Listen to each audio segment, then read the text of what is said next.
নাসিরউদ্দিন পাটোয়ারি তাকে এই মুহূর্তে ভাড়ায় খাটানো হচ্ছে। নাসিরউদ্দিন পাটোয়ারির যদি লজ্জা থাকে, যদি আগামীতে নির্বাচনের পরে তাদের দলের পক্ষ থেকে কোনো মেয়র নির্বাচিত না হয়, তারপরে কান ধরে জনগণের কাছে ক্ষমা চেয়ে রাজনীতিকে অবসর নেওয়া। তিনি জামাতের মুখপাত্র হিসেবে এই মুহূর্তে কাজ করছেন। এর আগে জামাতকে নিয়ে নানান বক্তব্য প্রদান করেছেন, এখন তিনি জামাতের মুখপাত্র হয়েছেন। মানে তাকে এই মুহূর্তে ভাড়ায় খাটানো হচ্ছে।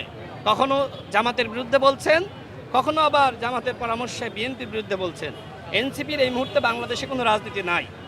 এনসিপির রাজনীতি হলো এই মুহূর্তে যদি জামাতের সাথে মিশে যেতে পারে, এনসিপিকে জামাতের সাথে বিলুপ্ত করতে পারে, তাহলে এই যে এনসিপির এক ডজন কর্মীবিহীন নেতা তৈরি হয়েছে, তারা হয়তো আগামীতে রাজনীতি করতে পারবে।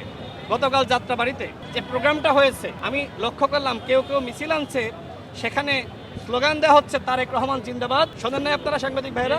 এবং সেখানে ভাড়া করে লোক আনা হয়েছিল, ভাড়া করে। এবং আমি একটি প্রশ্ন রাখছি যে এনসিপি তো ইসলামিক দল নয়, কিন্তু এনসিপির ওই সমাবেশে টুপি পরা যে সকল মাদ্রাসার শিক্ষার্থীরা, মুসল্লিরা রয়েছে, আলেমুলামার রয়েছে, এবং আরও দেখলাম যে মানে বস্তি থেকে ভাড়া করে লোক আনলে তো বোঝা যায় নাকি। তা আমার কাছে যেটি মনে হলো যে সেই অতীতের ন্যায় এনসিপির আত্মপ্রকাশের পরে পার হেড 200 টাকার বিনিময়ে যেভাবে আসলে তারা লোক ভাড়া করে আনছিল, এনসিপি এই মুহূর্তে আসলে রাজনীতি খরা যাচ্ছে, এই গরমের মধ্যে আরও বেশি খরা যাচ্ছে, এবং মানুষকে বিভ্রান্ত করার জন্য তারা এই লোকজন টাকা পয়সা খরচ করে ভাড়া করে তাদের প্রোগ্রামকে তারা দেখাচ্ছে আমাদের বিশাল জনসমর্থন।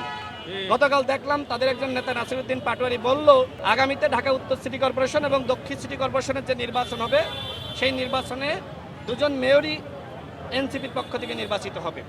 নাসিরউদ্দিন পাটোয়ারির যদি লজ্জা থাকে, যদি আগামীতে নির্বাচনের পরে তাদের দলের পক্ষ থেকে কোনো মেয়র নির্বাচিত না হয়, তারপরে কান ধরে জনগণের কাছে ক্ষমা চেয়ে রাজনীতিকে অবসর নেওয়া।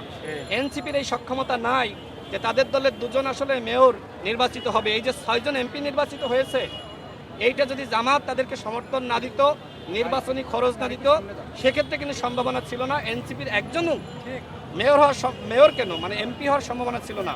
এনসিপির যে সাংগঠনিক অবস্থান, এই ঢাকার বুকে কেউ একজন ওয়ার্ড কাউন্সিলর হিসেবে নির্বাচিত হওয়ার সাংগঠনিক সক্ষমতা নাই, সেখানে মেয়র তো অনেক দূরের কথা।